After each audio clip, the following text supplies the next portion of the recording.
Assalamualaikum warahmatullahi wabarakatuh. Perkenalkan, nama saya Pringgo Willy Praputra. Mulai hari ini saya akan menjadi guru fisika kalian.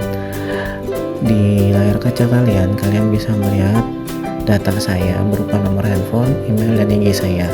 Jadi jika kalian ada kesulitan, kalian bisa menghubungi semua kontak yang ada di layar kaca kalian. Metode pembelajaran favorit saya ada dua. Yang pertama discovery learning, dan yang kedua adalah problem based learning. Dalam metode problem based learning adalah sebuah sistem pembelajaran yang berpijak pada sebuah masalah yang akan diberikan kepada siswa pada saat proses pembelajaran. Hal ini difungsikan agar setiap siswa dapat mandiri dalam menemukan dan mencari solusi berdasarkan masalah yang ada. Sedangkan metode discovery learning adalah metode mengajar yang mengatur sedemikian rupa sehingga kalian akan memperoleh pengetahuan yang sebelumnya belum diketahui, meskipun kalian harus mencarinya terlebih dahulu. Dalam pembelajaran fisika nanti ada beberapa hal yang harus kalian ketahui. Yang pertama adalah nilai. Penilaian yang akan diberikan terhadap kalian itu ada 5 aspek. Yang pertama adalah kehadiran kelas, baik itu daring maupun luring. Yang kedua adalah penugasan. Yang ketiga adalah ujian harian atau kuis. Yang keempat adalah evaluasi, baik itu PTS maupun PLS. Dan yang terakhir, yang menurut saya adalah yang salah satu yang penting adalah sopan santun terhadap guru. Mengapa demikian? Karena meskipun kalian mendapatkan nilai yang baik, jika kalian tidak bisa sopan dan santun baik itu terhadap guru maupun teman kalian tidak memiliki hal yang penting nanti di dunia kerja. Ingat, nilai yang baik jika tidak sejalan dengan nilai norma yang baik, maka kalian juga tidak akan bisa sukses nanti. Dan KKM mata pelajaran fisika nanti untuk kelas 10 adalah 80. Materi kalian di semester 1 dan semester 2 bisa kalian lihat sendiri. Di semester 1 ada besaran dan satuan, gerak dan gaya, usaha, energi dan gaya, impuls, momentum dan tumbukan, gerak, sifat mekanik, fluida, statis dan dinamis, getaran, gelombang, dan bunyi. Sedangkan di semester 2 ada 8, bumi dan atmosfer, suhu dan kalor, termodinamika, listrik statis dan dinamis, medan elektromagnetik, arus listrik bolak-balik, optik, fisika modern, dan radioaktivitas. Sekarang kalian bisa lihat peta konsep yang sudah saya buat. Ini adalah peta konsep di mana kalian bisa mulai mempelajari besaran dan satuan. Besaran dan satuan, kita akan mulai dengan mempelajari apa yang dimaksud dengan besaran pokok, kemudian besaran turunan, sistem satuan, lalu sistem internasional atau standar SI. Baru setelah itu kita akan mengetahui apa saja yang dimaksud dengan alat ukur dan pengukuran. Oke, kita mulai dari besaran. Seperti yang kalian lihat, besaran adalah satuan yang dapat diukur dan dinyatakan dengan angka serta memiliki satuan. Contoh dari besaran diantaranya adalah tinggi meja, panjang tali rafia, berat badan kita, jarak dari rumah ke sekolah, dan lain-lain. Kemudian ada yang disebut dengan besaran pokok. Apa sih yang dimaksud dengan besaran pokok? Besaran pokok adalah besaran yang satuannya telah didefinisikan terlebih dahulu dan tidak diturunkan dari besaran lain. Berikut adalah tabel yang bisa kalian lihat. Di situ ada 1 sampai 7, ada kolom besaran, satuan, dan simbol. Besaran sendiri bisa kalian lihat ada panjang, massa, waktu, suhu, kuat arus, intensitas cahaya, dan jumlah zat. Satuannya di situ ada meter, kilogram, skon, kelvin, ampere, kadila, dan mol. Simbol sendiri kalian bisa lihat juga ada M, Kg, S, K, A, CD, dan mol. Nah, sebenarnya ini kita hanya akan mengulang-ulang saja materi di kelas 9. Jadi, kalian yang benar-benar belajar di SMP kemarin, harusnya mata pelajaran ini kalian pasti sudah sangat khatam sekali. Oke, masuk ke materi besaran turunan. Besaran turunan adalah besaran yang diturunkan dari beberapa besaran pokok.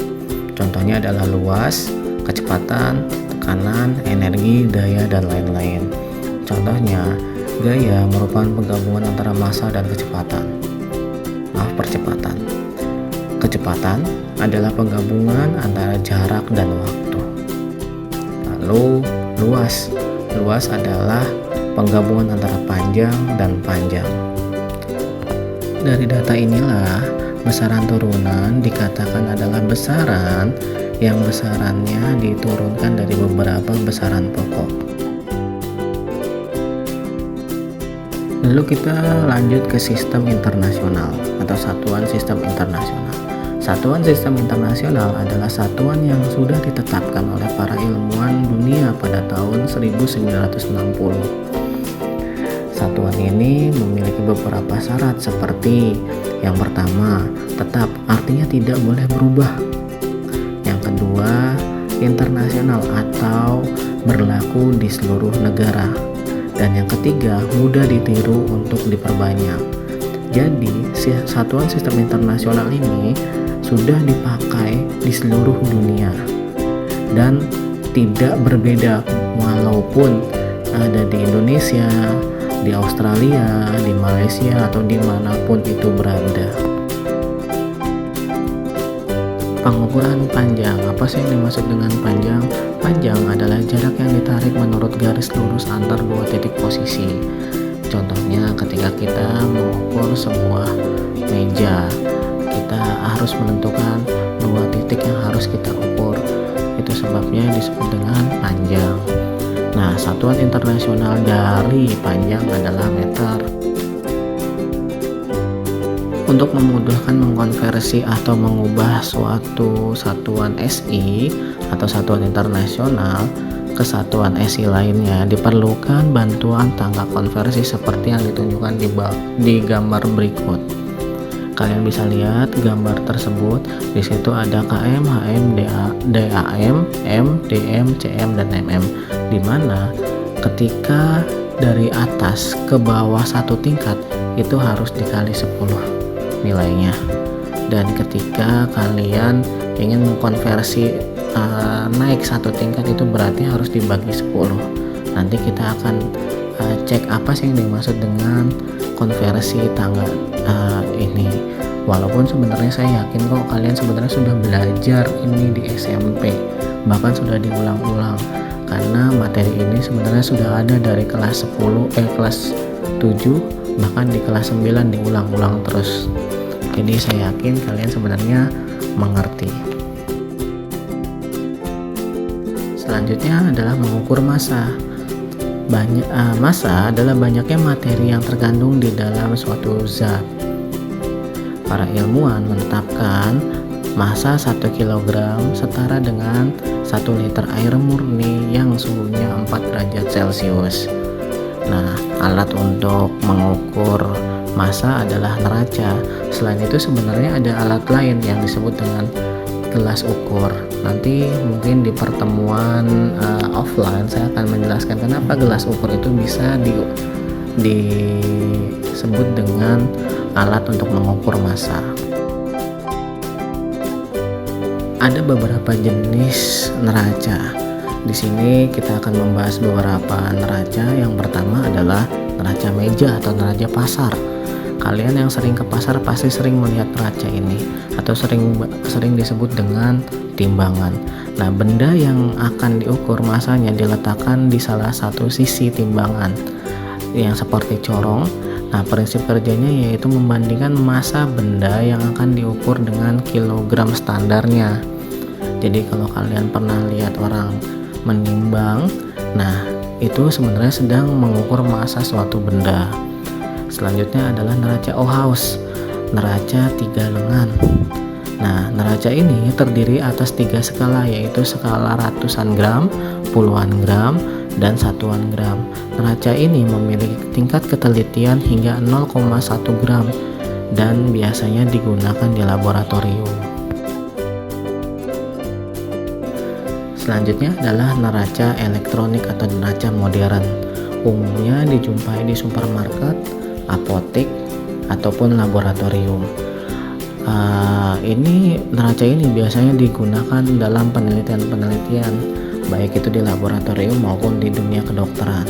Neraca ini dapat membaca dengan tingkat ketelitian sampai 0,001 gram, bahkan ada yang bisa memiliki tingkat ketelitian sampai 0,0001 gram.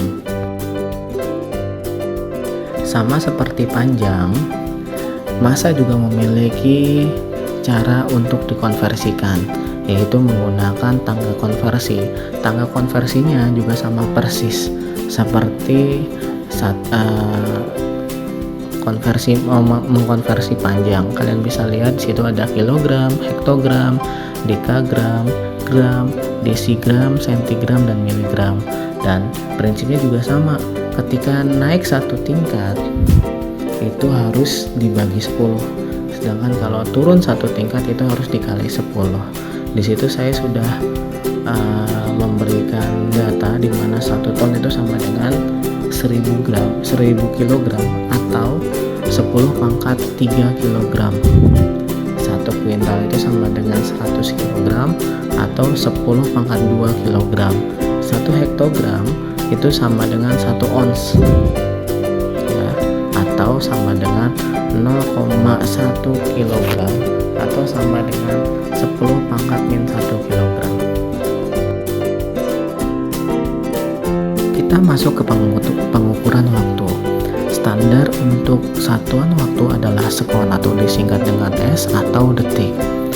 Untuk kalian ketahui bahwa 1 sekon atau 1 detik dapat didefinisikan sebagai waktu yang diperlukan atom cesium min 133 untuk bergetar sebanyak 9.192.770 kali.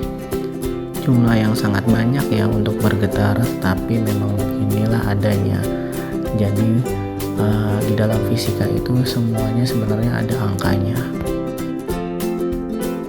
Seperti hanya massa, waktu juga dapat diukur. Alat pertama yang dapat mengukur waktu adalah arloji atau jam tangan. Ada 2 jenis arloji, yaitu arloji mekanis dan digital. Ketelitian arloji adalah 1 sekon. Kelemahan dari arloji adalah jarum penunjuk selalu bergerak sehingga sulit dibaca atau diteliti. Selanjutnya adalah stopwatch. Ya, terdapat 2 jenis stopwatch, yaitu stopwatch digital dan analog. Nilai ketelitian dari stopwatch analog adalah 0,1 sekon, sedangkan stopwatch digital mencapai 0,001 sekon. Dan alat berikutnya adalah jam atom. Untuk mengukur waktu yang memerlukan nilai ketelitian yang tinggi dapat menggunakan jam atom. Jam atom digerakkan oleh atom cesium dan hanya membuat kesalahan 1 sekon dalam waktu 1 juta tahun.